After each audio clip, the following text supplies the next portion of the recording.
ನಮಸ್ಕಾರ ಕರ್ನಾಟಕ, ನಮಸ್ಕಾರ ಬೆಂಗಳೂರು. ಯಾಕೆ ಅಂತಂದರೆ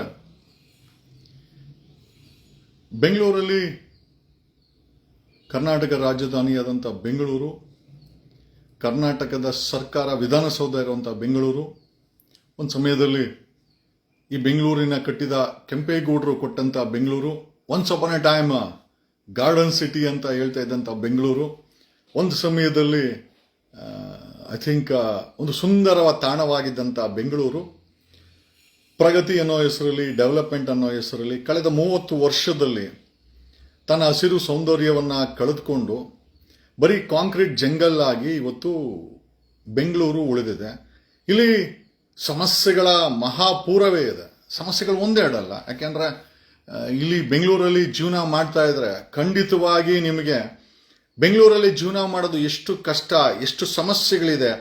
ಅದು ಕಸದ ಸಮಸ್ಯೆ ಆಗಿರ್ಬೋದು, ನೀರಿನ ಸಮಸ್ಯೆ ಆಗಿರ್ಬೋದು, ಟ್ರಾನ್ಸ್ಪೋರ್ಟೇಷನ್ ಸಮಸ್ಯೆ ಆಗಿರ್ಬೋದು, ಟ್ರಾಫಿಕ್ ಸಮಸ್ಯೆ ಆಗಿರ್ಬೋದು, ಕುಡಿಯುವ ನೀರಿನ ಸಮಸ್ಯೆ ಆಗಿರ್ಬೋದು, ಇಲ್ಲಿನ ಕ್ರೈಮ್ ಸಮಸ್ಯೆ ಆಗಿರ್ಬೋದು. ಬೆಂಗಳೂರಲ್ಲಿ if I'm not wrong gang rape ಆಗಿದೆ, ದಾವಣಗೆರೆನಲ್ಲಿ ಗ್ಯಾಂಗ್ ರೇಪ್ ಆಗಿದೆ.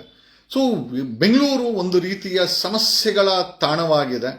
ಬೆಂಗಳೂರನ್ನು ಬೆಂಗಳೂರನ್ನ ಸಮಸ್ಯೆ ಮುಕ್ತ ಮಾಡಬೇಕಾದಂಥ ರಾಜಕಾರಣಿಗಳು, ಅಧಿಕಾರಿಗಳು ಬರೀ ಭ್ರಷ್ಟಾಚಾರ ಮಾಡಿಕೊಂಡು ಇವತ್ತು ಆಡಳಿತ ಅನ್ನೋ ಹೆಸರಲ್ಲಿ ಶೋಕಿಗಳನ್ನು ಮಾಡ್ತಾ ಇದ್ದಾರೆ. ಶೋಕಿ ರಾಜಕಾರಣಿಗಳ ಶೋಕಿಗಳಿಗೂ ಸಹ ಇದು, and this is my first Facebook life. ನೆನ್ನೆ ನಮ್ಮ ಪಕ್ಷವನ್ನು ಲಾಂಚ್ ಮಾಡಿದ್ದೀವಿ. ನಮಗೆ ಸಪೋರ್ಟ್ ಮಾಡಿದಂಥ ಪ್ರತಿಯೊಬ್ಬರಿಗೂ ನೂರಾರು ಕಾಲ್ಸ್ ಬಂತು, ನಮಗೆ ವಿಶಸ್ ಮಾಡಿದ್ದಾರೆ. ನಮ್ಮೆಲ್ಲರಿಗೂ ಥ್ಯಾಂಕ್ಸ್ ಹೇಳುತ್ತಾ, ಬೆಂಗಳೂರಿನ ವಿಚಾರಕ್ಕೆ ಬಂದರೆ, ಬೆಂಗಳೂರಲ್ಲಿ ಡಿ ಕೆ ಶಿವಕುಮಾರ್ ಹೇಳಿದ್ದಾರೆ ನಾನು CM ಆಗಿರೋದು ಹೊಟ್ಟೆ ಉರಿ ಅಂತ. ಯಾವ ವಿಚಾರಕ್ಕೆ ಅಂತಂದ್ರೆ, ಬೆಂಗಳೂರಲ್ಲಿ ವಿರೋಧ ಪಕ್ಷದ ಅಶೋಕ್ ಅಂಡ್ ಟೀಮ್ ಈ ಕಸದ ವಿಚಾರವಾಗಿ, ಕಸ ವಿಲೇವಾರಿಗೆ 39,000 ಕೋಟಿ ಹಗರಣ ಆಗಿದೆ, ಅದರಲ್ಲಿ 10,000 ಕೋಟಿ ಕಿಕ್ ಬ್ಯಾಕ್ ಬಂದಿದೆ ಅಂತ ನಾನು ಹೇಳಿದ್ದಲ್ಲ. On record and with a complaint to governor and if I'm not wrong ಲೋಕಾಯುಕ್ತನೂ ಸಹ ಭೇಟಿ ಮಾಡಿದ್ದಾರೆ. ಬೆಂಗಳೂರಲ್ಲಿ ಕಸದ ಮಾಫಿಯಾ ಬಿಜೆಪಿ ಇರಬೇಕಾದ್ರೂ ಇತ್ತು, ಇವತ್ತೂ ಇದೆ. ಇದನ್ನು ಯಾರೂ ಕೂಡ ಅಲ್ಲಗೆಳೆಯಲಿಕ್ಕಾಗಲ್ಲ. ಆಸ್ ಎ ಚೀಫ್ ಮಿನಿಸ್ಟರ್, ಮುಖ್ಯಮಂತ್ರಿ ಡಿ ಕೆ ಶಿವಕುಮಾರ್ ಹೇಳ್ತಾ ಇದ್ದಾರೆ ನಾನು CM ಆಗಿರೋದಕ್ಕೆ ಹೊಟ್ಟೆ ಉರಿ ಅಂತ. ನಿಮ್ಮ ಆತ್ಮ ಮುಟ್ಕೊಂಡು ಹೇಳಿ ಡಿ ಕೆ ಶಿವಕುಮಾರ್, ಬೆಂಗಳೂರಲ್ಲಿ ಕಳೆದ 3 ವರ್ಷದಿಂದ ಬೆಂಗಳೂರು ಇನ್ಚಾರ್ಜ್ ಆಗಿದ್ದೀರಾ, ಯಾವ್ದಾದ್ರು ಒಂದು ಸಮಸ್ಯೆ ಬಗೆಹರಿಸಿದಾರ?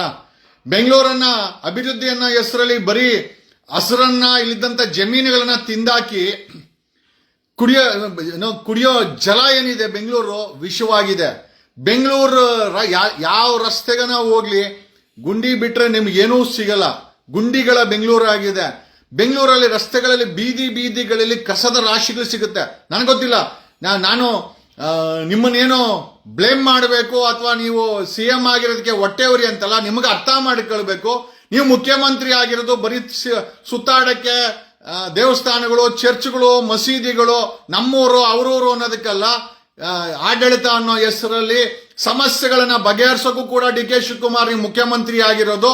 ಕಳೆದ 3 ವರ್ಷದ ಬೆಂಗಳೂರಲ್ಲಿ ಒಂದು ಸಮಸ್ಯೆ ಬಗೆಹರಿಸಿದರ?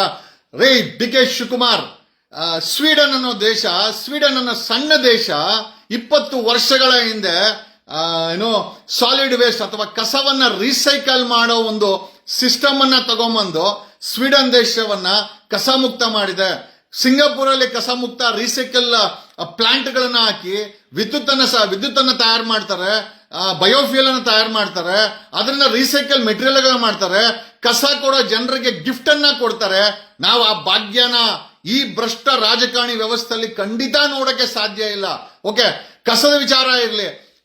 ಈ 5 ಮಹಾನಗರ ಪಾಲಿಕೆ ಮಾಡಿದಿರಲ್ಲ, ಒಂದೊಂದು ತಿಂಗಳಲ್ಲಿ 1000 ಕೋಟಿ ಭ್ರಷ್ಟಾಚಾರ ಮಾಡ್ತಾರೆ. ನೀವು ಮಾಡಿರೋ ಈ ಖಾತೆಯಿಂದ ಹಿಡಿದು, ಖಾತಾ ಬದಲಾವಣೆಯಿಂದ ಹಿಡಿದು, ಟ್ಯಾಕ್ಸ್ ಪೇಡ್ ರೆಸಿಪ್ಟ್ ಇಂದ ಹಿಡಿದು, ಟೌನ್ ಪ್ಲಾನಿಂಗ್, ಮನೆ ಕಟ್ಟೋ ಪ್ಲಾನಿಂಗ್ ಇಂದ ಹಿಡಿದು, ಮಾಡುವ ಕಾಮಗಾರಿಗಳಿಂದ ಹಿಡಿದು ಎಲ್ಲವೂ ಕೂಡ ಸ್ಕ್ಯಾಮ್. ಓಕೆ, BBMPದು ಕಸದ ಒಂದ್ ಕಡೆ ಆದ್ರೆ, ಕುಡಿಯೋ ನೀರು ಬೆಂಗಳೂರಿಗೆ 1500 MLD ಆನ್ ರೆಕಾರ್ಡ್ BWSSB ಕುಡಿಯೋ ನೀರು ತಗೊಂಡ್ಬರ್ತದೆ. Most of the water leakage ಅನ್ನೋ ಹೆಸರಲ್ಲಿ ಭ್ರಷ್ಟಾಚಾರ ಮಾಡ್ತಾರೆ, ಅದನ್ನ ಬಿಲ್ಡರ್ಗಳಿಗೆ ಮಾರ್ಕೊಂತಾರೆ. ಇಲ್ಲಿ ಬೆಂಗಳೂರಲ್ಲಿ ಬಿಲ್ಡಿಂಗ್ ಕಟ್ಟುವಂತ ದೊಡ್ಡ ಬಿಲ್ಡಿಂಗ್ಗಳಿಗೆ ಕುಡಿಯೋ ನೀರು ಸಿಗುತ್ತೆ, ಕುಡಿಯೋ ಕಾವೇರಿ ನೀರು ಹೋಗುತ್ತೆ, ಆದರೆ ಜನರಿಗೆ ಕುಡಿಯೋ ನೀರು ಸಿಗಲ್ಲ. ನೀವು ಬಂದ್ಮೇಲೆ ಹೆಚ್ಚು ಕಮ್ಮಿ ಬೆಂಗಳೂರಲ್ಲಿ ಅರೌಂಡ್ 40-50% ಸ್ಟಾಮ್ ವಾಟರ್ ಡ್ರೈನ್ ಮುಚ್ಚೋಗಿದೆ. ನೀವು ಬರಕ್ ಮುಂಚೆನೂ ಆಗೋಗಿತ್ತು. ಒಂದು ಸ್ಟಾಮ್ ವಾಟರ್ ಡ್ರೈನ್ ಓಪನ್ ಮಾಡಿಲ್ಲ. ಆಸ್ ಪರ್ ಗೌರ್ಮೆಂಟ್ ರೆಕಾರ್ಡ್ ಮತ್ತೆ ಇಂಡಿಯನ್ ಇನ್ಸ್ಟಿಟ್ಯೂಟ್ ಆಫ್ ಸೈನ್ಸ್ ಬೆಂಗಳೂರಲ್ಲಿ 1450 ಕೆರೆಗಳಿತ್ತು. ಇವತ್ತು ಮಳೆ ಬಂದ್ರೆ ಬೆಂಗಳೂರು ರಸ್ತೆಗಳು ಕೆರೆ ಯಾಕಾಗುತ್ತೆ ಅಂತಂದ್ರೆ ಸ್ಟಾಮ್ ವಾಟರ್ ಡ್ರೈನ್ಗಳನ್ನ ಓಪನ್ ಮಾಡಿಲ್ಲ, ಚಾನಲೈಸ್ ಮಾಡಿಲ್ಲ, ಸಿಸ್ಟಮ್ಯಾಟಿಕ್ ಅಪ್ರೋಚ್ ಮಾಡಿಲ್ಲ. ಅದರಲ್ಲಿ ಮಳೆ ನೀರು ಬಂದ್ರೆ ಅದನ್ನ ತುಂಬ್ಗಣಕ್ಕೆ ಇದ್ದಂತ ಕೆರೆಗಳನ್ನ ಕಳೆದ 30 ವರ್ಷದಲ್ಲಿ ನುಂಗಿ ನೀರು ಕುಡಿದಿದ್ದೀರಾ. ಬೆಂಗಳೂರಲ್ಲಿ ಒಂದು ಸಮಸ್ಯೆ ಸಹ ಬಗೆಹರಿದಿಲ್ಲ. ಮಿಸ್ಟರ್ ಡಿ ಕೆ ಶಿವಕುಮಾರ್ ಅವರೇ, ನಿಮ್ಮ ಬ್ರ್ಯಾಂಡ್ ಬೆಂಗಳೂರು ಏನಿದ್ರು ಭಾಷಣಗಳಲ್ಲಿದೆ ಹೊರತು ಖಂಡಿತವಾಗಿ ಬೆಂಗಳೂರಲ್ಲಿ ಒಂದು ಸಮಸ್ಯೆ ಸಹ ಬಗೆಹರಿದಿಲ್ಲ. ಬಗೆಹರಿಯೋ ರೀತಿನೂ ಕಾಣಿಸ್ತಾ ಇಲ್ಲ. ಅಲ್ರಿ, ಕಸದಲ್ಲಿ 39,000 ಕೋಟಿ ಸ್ಕ್ಯಾಮ್ ಅಂತ ವಿರೋಧ ಪಕ್ಷದ ಅಶೋಕ್ ಅವರು ಗವರ್ನರ್ಗೆ ಕಂಪ್ಲೇಂಟ್ ಕೊಟ್ಟಿದ್ದಾರೆ. ಅಲ್ಲ, ನಮ್ಮ ಪ್ರಶ್ನೆ ಏನಪ್ಪ ಅಂದ್ರೆ ಕಸನೂ ಬಿಡಲ್ವಾ? ಇವತ್ತಿನ ರಾಜಕಾರಣಿಗಳು, ಇವತ್ತಿನ ಅಧಿಕಾರಿಗಳು ಬೆಂಗಳೂರಲ್ಲಿ ಕಸದಲ್ಲೂ ಕೂಡ ದಂಧೆ ಮಾಡಿಕೊಂಡು, ಮಾಫಿಯಾ ಮಾಡಿಕೊಂಡು, ಅದರಲ್ಲಿ ಲೂಟಿ ಮಾಡಿಕೊಂಡು, ಅಲ್ಲ ಒಬ್ಬರಾದ್ಮೇಲೆ ಒಬ್ರು ಸಾಯ್ತಾ ಇದ್ದಾರೆ. ಒಬ್ಬರಾದ್ಮೇಲೆ ಒಬ್ರು ರಾಜಕಾರಣಿಗಳೇ ಸಾಯ್ತಾ ಇದ್ದಾರೆ. ಶಾಮನೂರ್ ಶಿವಶಂಕರಪ್ಪರು ಮರಣ ಹೊಂದಿದ್ರು. ಅಲ್ಲಿ ನಿಮ್ ಮೇಟಿ, ಆಮೇಲೆ ಸುಧಾಕರ, ಇವತ್ತು ಯಾರೋ ಇನ್ನೊಬ್ಬ ಕಾಂಗ್ರೆಸ್ನು. ನಾವು ಕೇಳೋದೇನು ಅಂತಂದ್ರೆ, ಮನುಷ್ಯನಾಗಿ ಹುಟ್ಟಿದ ಮೇಲೆ ಕನಿಷ್ಠ ಒಂದು ಒಳ್ಳೆಯದನ್ನಾದ್ರೂ ಒಬ್ಬ ರಾಜಕಾರಣಿಗಳು, ಅಧಿಕಾರಿಗಳು ಬರೀ ಲೂಟಿ ಮಾಡೋದು, ಭ್ರಷ್ಟಾಚಾರ ಮಾಡೋದು. 5 ಕಾರ್ಪೊರೇಷನ್ ಇದೆ. ಕಸದ ಸಮಸ್ಯೆಗೆ ಪರಿಹಾರ ಇಲ್ಲ. ಕಸನ ರೀಸೈಕಲ್ ಮಾಡಲ್ಲ. ಕಸದ ಮಾಫಿಯಾದಲ್ಲಿ ದಂಧೆ ಮಾಡ್ತಾರೆ. ಕಸದ ಕಮಿಷನ್ ತಗಂತಾರೆ. ಕಸಕ್ಕೋಸ್ಕರ ಒಂದು ಹೊಸ ಕಂಪನಿ ಮಾಡಿ ಅಲ್ಲೊಬ್ಬ IAS ಅಧಿಕಾರಿ ಕರೇಗೌಡ ಅಂತ ಕೂತಾರೆ. ಯಾವ ಸಮಸ್ಯೆನೂ ಕಸದ ಬಗೆಹರಿದಿಲ್ಲ. ಇನ್ನು ನೀರಿಗೆ ಬಂದ್ರೆ ಕುಡಿಯೋ ನೀರನ್ನ ಬಿಲ್ಡರ್ಗಳಿಗೆ ಮಾರ್ಕಂತಾರೆ. ಕುಡಿಯೋ ನೀರಿನ ಲೀಕೇಜ್ ಅಂತ 500 mld ಕುಡಿಯೋ ನೀರನ್ನ ಲೀಕೇಜ್ ಅಂತ ತೋರಿಸ್ತಾರೆ. ಈ BDFD SSP ಅನ್ನೋ ನಡೆಸ್ತಾ ಇರುವಂತ ಸಂಸ್ಥೆಗಳು ಈ ಖಾತೆ ಅನ್ನೋ ಹೆಸರಲ್ಲಿ ಏನೋ ನಮ್ಗೆ ಖಾತೆ ಕೊಡೋ ಹೆಸರಲ್ಲಿ, ಬಿಲ್ಡಿಂಗ್ ಪ್ಲಾನ್ ಮಾಡೋ ಹೆಸರಲ್ಲಿ ದಂಧೆ ಮಾಡ್ತಾರೆ ರೆವಿನ್ಯೂ ಅಧಿಕಾರಿಗಳು. ನಾವು ಪ್ರಶ್ನೆ ಏನಪ್ಪಾ ಅಂತಂದ್ರೆ, ಅಲ್ರಿ ಕಸವನ್ನು ಬಿಡದೆ ತಿನ್ನ ಅಂತ ದರಿದ್ರ ಪರಿಸ್ಥಿತಿಗೆ ಆಡಳಿತ ಇನ್ಚಾರ್ಜ್ ಮಂತ್ರಿಗಳು, ಅಲ್ಲಿ ಇವತ್ತಿನ ಸರ್ಕಾರ ಕೊನೆಗೆ ಅಶೋಕ ಬಾಯ್ ಬಿಟ್ಟವನೆ. ನಿಜವಾಗ್ಲೂ ನಾನು ಬಾಯ್ಗೇನಾದ್ರೂ ಸ್ಟಿಚಿಂಗ್ ಗಿಚಿಂಗ್ ಮಾಡ್ಕೊಂಡ್ಬಿಟ್ಟವನ ಅಂತ ವಿರೋಧ ಪಕ್ಷಗಳು ಸತ್ತೋಗವ ಅಂತ ನಾವು ಅನ್ಕೊಂಡಿದ್ವಿ.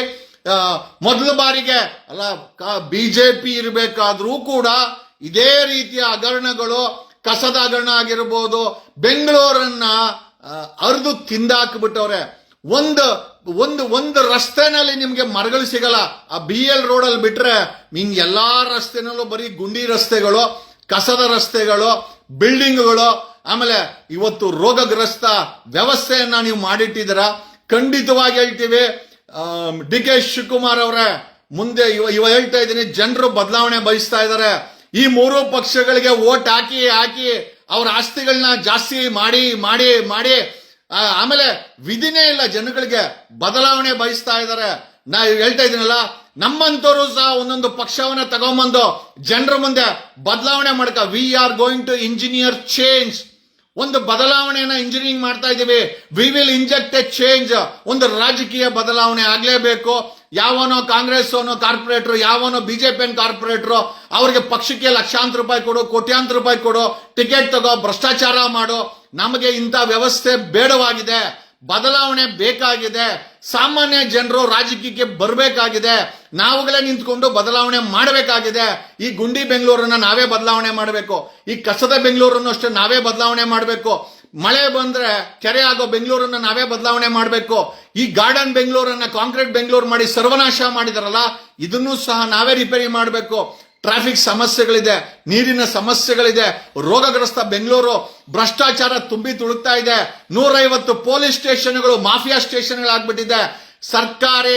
ಯಾವುದೇ ಸರ್ಕಾರಿ ಕಚೇರಿನಲ್ಲಿ ನೀನು ಮೂಟೆ ಲಂಚ ಕೊಟ್ಟು ಕೆಲಸ ಮಾಡ್ಕೊಂಬಕ್ಕೆ ಹೊರತು ಖಂಡಿತವಾಗಿ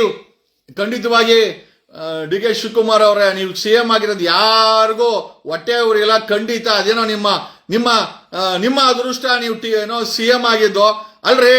ಕನಿಷ್ಠ ಹೋಗಿ ಒಂದು ಮಿನಿಮಮ್ ಋಣನಾದ್ರೂ ತೀರಿಸಿ. ಈ ಭ್ರಷ್ಟಾಚಾರನ ಯಾವತ್ತನ ಕಮ್ಮಿ ಮಾಡಕ್ಕೆ ಯೋಚನೆ ಮಾಡಿದಿರಾ? ಬರೀ ಊರ್ ಸುತ್ತೋದು, ಹಾರ ಹಾಕೋದು, ಶೋ ಕೊಡೋದು ಒಂದೇ ಅಂತಲ್ಲ, ಅಥವಾ ಕಚ್ಚಿರೋ ಆಪಲ್ನ ಬಿಸಾಕೋದು ಒಂದೇ ಅಂತಲ್ಲ, ಖಂಡಿತವಾಗಿ ಬದಲಾವಣೆ ಮಾಡಿದ್ರೆ ಓಕೆ. ಅದರ್ವೈಸ್ ಮುಂದಿನ ದಿನಗಳಲ್ಲಿ ಕರ್ನಾಟಕದ ಜನ ನಮ್ಮಂತ ಸಣ್ಣ ವ್ಯಕ್ತಿಗಳಿಗೆ ಅಧಿಕಾರ ಕೊಟ್ಟು ನಿಮ್ಮಗಳನ್ನ ಮನೆ ಕಳ್ಸೋದ್ರಲ್ಲಿ ಯಾವುದೇ we want people to involve in politics. ಕರ್ನಾಟಕದಲ್ಲಿ ಒಂದು 30,000 ಹಳ್ಳಿಗಳಿದೆ. ಈ ಒಂದು ಹೊಸ ರಾಜಕೀಯದಲ್ಲಿ ನಿಮ್ಮನ್ನ ನೀವು ತೊಡಗಿಸ್ಕೊಳ್ಳಿ. ನೀವು ರಾಜಕೀಯಕ್ಕೆ ಬನ್ನಿ, ನಾವೆಲ್ಲ ಸೇರಿ ಬದಲಾವಣೆ ಮಾಡೋಣ. 3 ಪಕ್ಷಕ್ಕ ಓಟ್ ಹಾಕಿ ಇವತ್ತು ಬೆಂಗಳೂರಿನ ಪರಿಸ್ಥಿತಿ ಸತ್ತಿರ ಎಣ ಮಾಡಿಟ್ಟಿದ್ದಾರೆ ಇವರು. ಆಮೇಲೆ ಹೊಟ್ಟೆ ಉರಿ ಅಂತೆ, ಯಾರಿಗರಿ ಹೊಟ್ಟೆ ಉರಿ? ಆ ಬೆಂಗಳೂರು ಗಬ್ಬೊಡಿತದೆ. ರೋಡಲ್ಲಿ ಕಸ ಬಿದ್ದಿದೆ, ರೋಡಲ್ಲಿ ಗುಂಡಿ ಬಿದ್ದಿದೆ, ಕುಡಿಯೋ ನೀರಿಗೆ ಅಭಾವ, ಕುಡಿಯೋ ನೀರು ವಿಷದ ನೀರು ಕುಡಿತಾ ಇರೋದು ನಾವೆಲ್ಲರೂ. ಈ ರೀತಿಯ ಒಂದು ದರಿದ್ರ ಪರಿಸ್ಥಿತಿಗೆ ಬೆಂಗಳೂರನ್ನ ತಂದಿದ್ದಾರೆ. ಕರ್ನಾಟಕದ ಪರಿಸ್ಥಿತಿನೂ ಸಹ ಹೆಚ್ಚು ಕಡಿಮೆ ಇಷ್ಟೇ ಇದೆ ಅಂತ ಹೇಳುತ್ತಾ, ಬದಲಾವಣೆ ನಮ್ಮಿಂದ ಮಾತ್ರ ಸಾಧ್ಯ. ಅದಕ್ಕೆ ಜನ ಕೈ ಜೋಡಿಸಿದ್ರೆ ಖಂಡಿತವಾಗಿ ಬದಲಾವಣೆ ಮಾಡಬಹುದು. ಈ ಒಂದು GBA ಚುನಾವಣೆನೆಲ್ಲ 5 ಮಹಾನಗರ ಪಾಲಿಕೆ ಇದೆ. ಎಲ್ಲ ಭ್ರಷ್ಟಾಚಾರ ದೇ ಆರ್ ಬ್ರೀಡಿಂಗ್ ಕರಪ್ಷನ್. ಭ್ರಷ್ಟಾಚಾರವನ್ನ ಪ್ರತಿದಿನ ಬ್ರೀಡ್ ಹುಟ್ಟಿಸುವ ಐ ಥಿಂಕ್ ಕೇಂದ್ರಗಳಾಗ್ಬಿಟ್ಟಿದೆ ಇವು. ಅದು ಪೊಲೀಸ್ ಸ್ಟೇಷನ್ ಆಗ್ಲಿ, ಜಿಲ್ಲಾಧಿಕಾರಿ ಕಚೇರಿಗಳಾಗಿರ್ಲಿ, ಕಂದಾಯ ಇಲಾಖೆಗಳಾಗಿರ್ಲಿ, ಅಥವಾ GBA ಈ ಒಂದು ಕಚೇರಿಗಳಾಗಿರ್ಲಿ, ಒಂದು ರೀತಿ ಈ ಒಂದು ಭ್ರಷ್ಟಾಚಾರವನ್ನ ಪ್ರತಿದಿನ ಬ್ರೀಡ್ ಮಾಡೋ ಅಂತ ಕಚೇರಿಗಳಾಗ್ಬಿಟ್ಟಿದೆ. ಬದಲಾವಣೆ ನಾವೇ ಮಾಡಬೇಕು. ಯಾರು CM ಆದ್ರೂ ಯಾರಿಗೂ ಹೊಟ್ಟೆ ಉರಿಗಳು. ಯಾಕೆ ಅಂತಂದ್ರೆ ನೀವೆಲ್ಲ ಕಿಸಿಯೋದು ಅಷ್ಟೇ ಮಾತ್ರ ಇದೆ ಅಂತ ಎಲ್ಲರಿಗೂ ಗೊತ್ತಾಗಿದೆ. ಆಮೇಲೆ ಜನ ಬದಲಾವಣೆ ಮಾಡ್ತಾರೆ. ನಾವ್ ಯಾರೇ ಬಯಸ್ದಿರೋ ಹೋಗ್ಲಿ, ಕರ್ನಾಟಕದ ಜನರ ಮನಸ್ಸಲ್ಲಿ ಈ ವ್ಯವಸ್ಥೆಯನ್ನ ಬದಲಾವಣೆ ಮಾಡಬೇಕು ಅಂತ ಒಂದು ತುಂಬಾ ದೊಡ್ಡ ಯೋಚನೆಯನ್ನ ಮಾಡಿದ್ದಾರೆ. ಪಕ್ಕದ ರಾಜ್ಯದಲ್ಲಿ ಯಾರೋ ನಟ ವಿಜಯ್ ಬಂದು ಒಂದು ಸಣ್ಣ ಮಟ್ಟದ ಬದಲಾವಣೆ ಮಾಡಿದ. ನಿಜವಾಗ್ಲೂ ಹೇಳ್ತೀನಿ, ದೊಡ್ಡ ಮಟ್ಟದ ಬದಲಾವಣೆ ಕರ್ನಾಟಕದಲ್ಲೂ ಸಹ ಬದಲಾವಣೆ ಬೇಕಾಗಿದೆ. ಮುಂದಿನ ದಿನಗಳಲ್ಲಿ ನೀವೆಲ್ಲ ಕೈ ಜೋಡಿಸ್ಬೇಕು. ಎಸ್ಪೆಷಲಿ ಬೆಂಗಳೂರಿಯನ್ಸು ಯಾವ ಪಕ್ಷಕ್ಕೂ ಸೇರ್ಕೊಂಡು ದುಡ್ಡು ಕೊಟ್ಟು ಭ್ರಷ್ಟಾಚಾರ ಮಾಡಿ ಹಣ ಖರ್ಚು ಮಾಡಿ ಬ್ಯಾನರ್ಗಳು ಹಾಕಿ ಗಿಫ್ಟ್ಗಳನ್ನ ಕೊಟ್ಟು ಲೂಟಿ ಮಾಡಕ್ಕೆ ನೀವು ಕಾರ್ಪೊರೇಟ್ ಆಗಕ್ಕೆ ಬರಕ್ ಹೋಗ್ಬೇಡಿ. ನಾನು ಎಷ್ಟೋ ಕಡೆ ಕೇಳ್ಪಟ್ಟೆ, ಇವಾಗ್ಲೇ ಕುಕ್ಕರ್ಗಳನ್ನ ಅನ್ಸ್ತಾ ಇದಾರಂತೆ, ಕೆಲವು ಕಡೆ ಬೆಳ್ಳಿ ಕುಂಕುಮಣಿ ಅನ್ಸ್ತಾ ಇದಾರೆ. ಅಲ್ರಿ, ಈ ರೀತಿ ಹಣ ಆಮಿಷಗಳನ್ನ ಹಂಚಿದ್ರೆ ಲೂಟಿ ಮಾಡಕ್ಕೆ ತಾನೇ ಇವರೆಲ್ಲ ಬರೋದು. ಖಂಡಿತವಾಗಿ ಇಂಥ ವ್ಯಕ್ತಿಗಳನ್ನ ಧಿಕ್ಕರಿಸಿ, ನಿಮ್ಗಳಿಗೆ ಯಾರಾದ್ರೂ ಬಡವಳಿ ಕೊಟ್ರೆ ಖಂಡಿತವಾಗಿ ಇಸ್ಕೊಳ್ಳಿ, ಬಟ್ ಅವ್ರಿಗೆ ಮಾತ್ರ ಓಟ್ ಹಾಕ್ಬೇಡಿ. ಇನ್ನ 1 ಕೊಟ್ರೆ ಕುಕ್ಕರ್ 2 ಕುಕ್ಕರ್ ಇಸ್ಕೊಳ್ಳಿ. ಖಂಡಿತವಾಗಿ ಅವ್ರಿಗೆ ಓಟ್ ಹಾಕ್ಬೇಡಿ.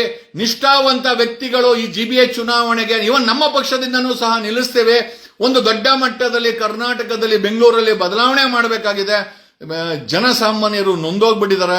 ಈ ಭ್ರಷ್ಟಾಚಾರ ಆಗಿರ್ಬೋದು, ಈ ಗುಂಡಿ ರಸ್ತೆಗಳಾಗಿರ್ಬೋದು, ಈ ಕಸ ಆಗಿರ್ಬೋದು, ಈ ತುಂಬಿ ತುಳುಕುತ್ತಿರುವ ದುರಾಡಳಿತ ಆಗಿರ್ಬೋದು, ಈ ಮಾಫಿಯಾಗಳಾಗಿರ್ಬೋದು. ರಾಜಕಾರಣಿಗಳು ಒಂದು ರೀತಿ ಮಾಫಿಯಾಗಳಾಗ್ಬಿಟ್ಟಿದ್ದಾರೆ.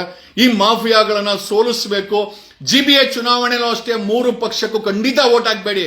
ಈ 3 ಪಕ್ಷದಲ್ಲೂ ನೋಡಿ, JDS ಅವರು ಯಾರೋ MLCಗೆ 147 ಕೋಟಿ ಡಿಕ್ಲೇರ್ ಮಾಡಿರೋ ಗೋವಿಂದರಾಜು ಅನ್ನೋರು ಕೊಟ್ಟವ್ರೆ. ಹಣ ಇರೋರ್ಗೆ, ಆಮೇಲೆ ದುಡ್ಡಿರೋರ್ಗೆ, ಆಮೇಲೆ ದುರಾಡಳಿತ ಮಾಡೋರ್ಗೆ 3 ಪಕ್ಷಗಳು ಮಣೆ ಹಾಕಿದೆ. ಸಾಮಾನ್ಯ ಜನರು ಓಟ್ ಬೇಕು, ಸಾಮಾನ್ಯ ಜನರು ತೆರಿಗೆ ಬೇಕು. ಸಾಮಾನ್ಯ ಜನರನ್ನ ನೋಯಿಸಿ ಅವ್ರ ಕಣ್ಣೀರಲ್ಲಾಗಿಸಿ ಇವರು ಆಡಳಿತ ಮಾಡಬೇಕೇ ಹೊರತು ಬದಲಾವಣೆ ಬೇಕು ಅಂತಂದ್ರೆ ಸಮಾನ ಮನಸ್ಕರು ನಮ್ಮ ರೀತಿ. ನಾನು ಕೇಳ್ತೀನಿ, ನನಗೇನು ಸಮಸ್ಯೆ ಇಲ್ಲ. ಒಬ್ಬ ಮುಖ್ಯಮಂತ್ರಿನ ಪ್ರಶ್ನೆ ಮಾಡೋದೇನು ಏನು ಅದೇನೋ ಆಡಳಿತಕ್ಕೆ ಅದೇನು ತಪ್ಪೇನಲ್ಲ. ಬಟ್ ಏನು ಅಂತಂದ್ರೆ ಪ್ರಶ್ನೆ ಕೇಳಿದ್ರೆ ಇವ್ರಿಗೆಲ್ಲ ಉರಿತದೆ. ಇವ್ರುಗಳಿಗೆಲ್ಲ ಹೆಂಗೆ ಅಂತಾನೆ, ಯಾರು ಇವರು ನಮ್ಮನ್ನು ಕೇಳೋರು? ನಾವು 40 ವರ್ಷ ರಾಜಕೀಯ ಮಾಡ್ಕೊಂಡ್ ಬಂದಿಲ್ಲ ನೋಡ್ರಿ. ಒಂದು ಮಾತ್ರೆಗೂ ಸಹ ಎಕ್ಸ್ಪೈರಿ ಡೇಟ್ ಇರ್ತದೆ. Manufacturing date and expiry date ಅಂತ. ಈ ರಾಜಕೀಯದಲ್ಲೂ ಅಷ್ಟೇನೆ ಒಂದು ಮ್ಯಾನುಫ್ಯಾಕ್ಚರಿಂಗ್ ಡೇಟ್, ಒಂದು ಎಕ್ಸ್ಪೈರಿ ಡೇಟ್ ಖಂಡಿತ ಇದ್ದೇ ಇರ್ತದೆ. ಇಲ್ಲಿ ಯಾರೂ ಶಾಶ್ವತ ಅಲ್ಲ. ಹಳೆ ನೀರು, ಕೊಳತಿರೋ ನೀರು, ವಾಸನೆ ಬರೋ ನೀರು ಆಚೆ ಹೋಗ್ಲೇಬೇಕು. ಅದು ಪರಿಸರದ ನಿಯಮ. ಹೊಸ ನೀರು ಬರಲೇಬೇಕು, ಹೊಸ ನಾಯಕತ್ವ ಬರಲೇಬೇಕು, ಹೊಸ ರಾಜಕೀಯ ಬರಲೇಬೇಕು. ಕರ್ನಾಟಕದಲ್ಲಿ ಬೆಂಗಳೂರಲ್ಲಿ ಬದಲಾವಣೆ ಆಗ್ಲೇಬೇಕು, ಹಾಗೇ ಆಗುತ್ತೆ. ಬದಲಾವಣೆ ಜಗದ ನಿಯಮ, ಬದಲಾಯಿಸಲೇಬೇಕು. ಅದು ಜಗದೀಶನ ನಿಯಮ. ಇದು ನಮ್ದು ಒಂದು ನಿಯಮ ಇದೆ, ಬದಲಾಯಿಸ್ತೀವಿ.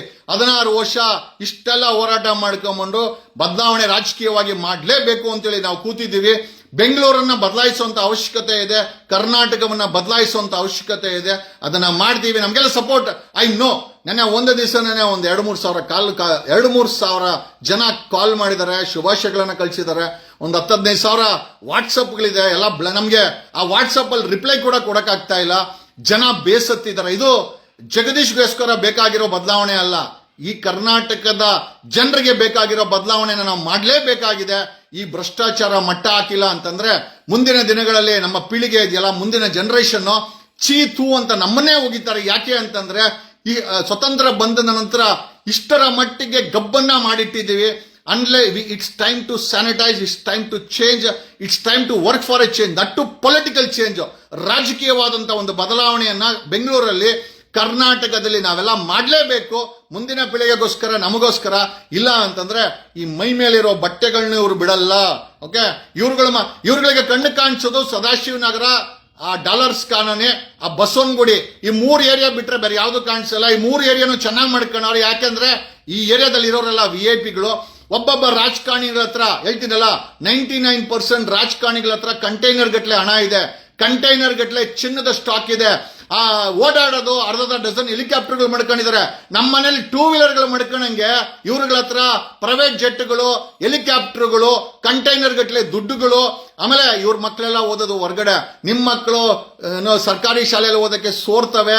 ಅಲ್ಲಿ ಶಾಲು ಹಿಜಾಬು ಅಂತ ಗಲಾಟೆಗಳು ಮಾಡಿ ಆ ಶಾಲಾ ವಾತಾವರಣನೂ ನಾಶ ಮಾಡ್ತಾ ಇದ್ದಾರೆ.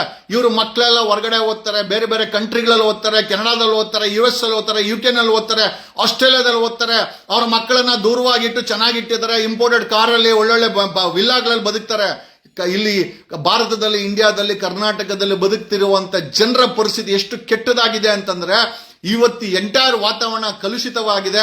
ಬದಲಾವಣೆ ಮಾಡಲೇಬೇಕು. ಬದಲಾವಣೆ ಮಾಡಿದ್ರೇನೆ ಇಲ್ಲಿನ ಜನ ಬದುಕಾಗೋದು ಅಂತ ಹೇಳ್ತಾ, ಆಮೇಲೆ ಪ್ರಾಮಾಣಿಕವಾಗಿ ಹೇಳ್ತೀವಿ, ನಾವೇನು ಇವತ್ತೇ ಬದಲಾವಣೆ ಮಾಡ್ತೀವಿ ಅಂತಲ್ಲ. ಖಂಡಿತವಾಗಿ ನಾನು ಒಂದು ಯಂಗ್ಸ್ಟರ್ ಪಕ್ಷವನ್ನ ತಂದಿದ್ದೀನಿ. ಏನಕ್ಕೆ ಅಂತಂದ್ರೆ ಈ 3 ಪಕ್ಷದ ವೈಖರಿಯನ್ನ ನೋಡಿ, ಈ 3 ಪಕ್ಷದ ಭ್ರಷ್ಟಾಚಾರವನ್ನ ನೋಡಿ, ಇವರ ದುರಾಂಕಾರ, ಅಲ್ರೇ ಅಧಿಕಾರಕ್ಕೆ ಬಂದ್ರೆ ತಲೆಯಲ್ಲಿರುತ್ತೆ ದುರಾಂಕಾರಗಳು ಇವ್ರಿಗೆ ತಲೆಯಲ್ಲಿ. ಅಲ್ರೇ ನಾವು ಕೂಡ ಓಟಿನ ಭಿಕ್ಷೆಯಿಂದ, ಜನರು ಕೂಡ ಓಟಿನ ಭಿಕ್ಷೆ, ತೆರಿಗೆ ಟ್ಯಾಕ್ಸ್ ಇಂದ ನಡೆಸುವಂತ ಆಡಳಿತ, ಬರುವಂತ ಅಧಿಕಾರಕ್ಕೆ, ಆ ಅಧಿಕಾರಕ್ಕೆ ಬಂದ್ರೆ ಅಹಂ ಅನ್ನೋದು ಹೆಂಗಿರ್ತದೆ ಅಂತಂದ್ರೆ ಇವನು ಯಾವ್ದೋ ಮೈಸೂರು ಒಡೆಯರ್ ಫ್ಯಾಮಿಲಿ ಅಥವಾ ಕೃಷ್ಣರಾಜ ಒಡೆಯರ್ ಫ್ಯಾಮಿಲಿಯವ್ರಿಗಿಂತ ಒಂದು ಹೆಜ್ಜೆ ಮೇಲೆ ಇರುವಂತ ಮಟ್ಟಕ್ಕೆ ಈ ಅಹಂಕಾರ ಅನ್ನೋದು ತಲೆಗೆ ಸೇರ್ಕಂತದೆ. ದುರಾಂಕಾರ ಅನ್ನೋದು, ದುರ್ಬುದ್ಧಿ ಅನ್ನೋದು ಅವರ ಕಾರ್ಯ ವೈಖರಿಯಲ್ಲಿ ಬರ್ತದೆ. ಬರೀ ದುರಾಂಕಾರದ ಮಾತು. ಆಮೇಲೆ ಎಲ್ಲರೂ ನಾನೇ ಅಲ್ಲ, ಏನಿಲ್ಲ, ಆ ಆರ್ಟ್ ಇದೆಯಲ್ಲ ಅದ್ ನಿಂತು ಆದ್ರೆ ಎಣಾನೆ ಹೇಳ್ತೀನಲ್ಲ, ಆ ಹಾರ್ಟ್ ಹೊಡ್ಕಣ ಗಂಟ, ಉಸಿರಾಡ ಗಂಟನೆ ಮನುಷ್ಯ ಯಾವತ್ ನಿಂತೋಗುತ್ತೆ, ಆ ಉಸಿರು ನಿಂತೋಗಿದ ತಕ್ಷಣ ಎಣ ಆಗಿ ಒಂದು ದಿವಸದಲ್ಲಿ ಬುದಿ ಮಾಡಾಕ್ತಾರ. ಅಂತ ಒಂದು ಇವತ್ತಿನ ವ್ಯವಸ್ಥೆನಲ್ಲಿ ಇಷ್ಟು ದುರಾಂಕಾರ, ಇಷ್ಟು ದುರ್ಬುದ್ಧಿ, ಇಷ್ಟು ಲೂಟಿ ಇವತ್ತೂ ಕೂಡ ಬದಲಾಗದ ರಾಜಕಾರಣಿಗಳು, 3 ಪಕ್ಷದ ರಾಜಕಾರಣಿಗಳು ಬದಲಾವಣೆ ಆಗಿಲ್ಲ. ಅವರುಗಳನ್ನ ನೀವು ನಂಬಿಕೊಂಡ್ರೆ ಖಂಡಿತವಾಗಿ ಈ ಸಮಾಜ ಇನ್ನ ದೊಡ್ಡ ಶೋಚನೀಯ ಪರಿಸ್ಥಿತಿಗೆ ಹೋಗ್ತದೆ ಅಂತ ಹೇಳುತ್ತಾ, ಎಚ್ಚರಿಕೆ ಮಾಡೋದು ನಮ್ಮ ಕೆಲಸ, ಅದನ್ನು ಒಪ್ಕೊಳ್ಳೋದು ಬಿಡೋದು ನಿಮ್ಗೆ ಅಂತ ಹೇಳುತ್ತಾ, ನಾನು ನಿಮ್ಮ ಅಡ್ವೊಕೇಟ್ ಜಗದೀಶ್ ಫ್ರಮ್ ಓಕೆ ನಮ್ಮ ಈ ಒಂದು ಹೊಸ ಪಕ್ಷದ ಆವರಣಕ್ಕೆ ಸಪೋರ್ಟ್ ಮಾಡೋ ಪ್ರತಿಯೊಂದರಿಗೂ ಧನ್ಯವಾದಗಳು ಅಂತ ಹೇಳುತ್ತಾ, ಬದಲಾವಣೆ ಖಂಡಿತ ತರ್ತೀವಿ. We are in the journey, we are engineering ಬದಲಾವಣೆ. ಒಂದು ಬದಲಾವಣೆಯನ್ನ ಪಟ್ಟು ಬಿಡದೆ ಹಿಡಿದಿದ್ದೀವಿ. ಖಂಡಿತವಾಗಿ ಕರ್ನಾಟಕದಲ್ಲಿ, ಬೆಂಗಳೂರಲ್ಲಿ ಮಾಡೇ ಮಾಡ್ತೀವಿ. ಧನ್ಯವಾದಗಳು.